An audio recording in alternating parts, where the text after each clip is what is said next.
Jésus vint en Galilée dans la puissance de l'Esprit. Luc 4, 14. Et il se mit à prêcher, d'abord dans les synagogues. L'attente générale de la venue du Messie fournissait un point de départ à son enseignement. Il prêchait le message de salut de Dieu. Les temps sont accomplis. Le royaume de Dieu est tout proche. Répentez-vous et croyez à l'Évangile. Marc 1, 14. C'est maintenant le moment de la décision, le temps choisi et fixé par Dieu. C'est l'heure de Dieu aujourd'hui.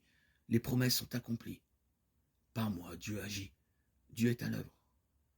Par le simple fait de cette prétention, Jésus met ses auditeurs en demeure de prendre une décision.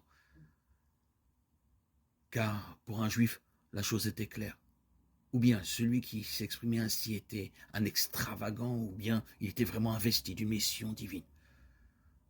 De nos jours, l'expression royaume ou règne de Dieu est facilement source de graves malentendus.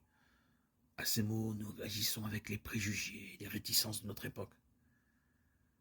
C'est à partir de son expérience historique qu'Israël s'était forgé sa conception du royaume de Dieu.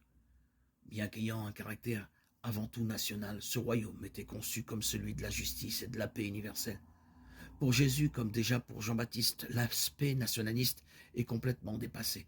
Jamais Jésus n'a dit qu'il venait inaugurer le royaume au bénéfice du seul Israël, ni qu'il voulait fonder ce royaume-là. Entre l'enseignement de Jésus et l'attente d'Israël, il n'y a qu'un seul point commun. Le royaume de Dieu ne peut venir que de Dieu seul. Ce royaume dans lequel les hommes pourront réaliser leur vocation divine, dans le bonheur et dans la paix, libérés de l'angoisse, de la tribulation et des puissances mauvaises.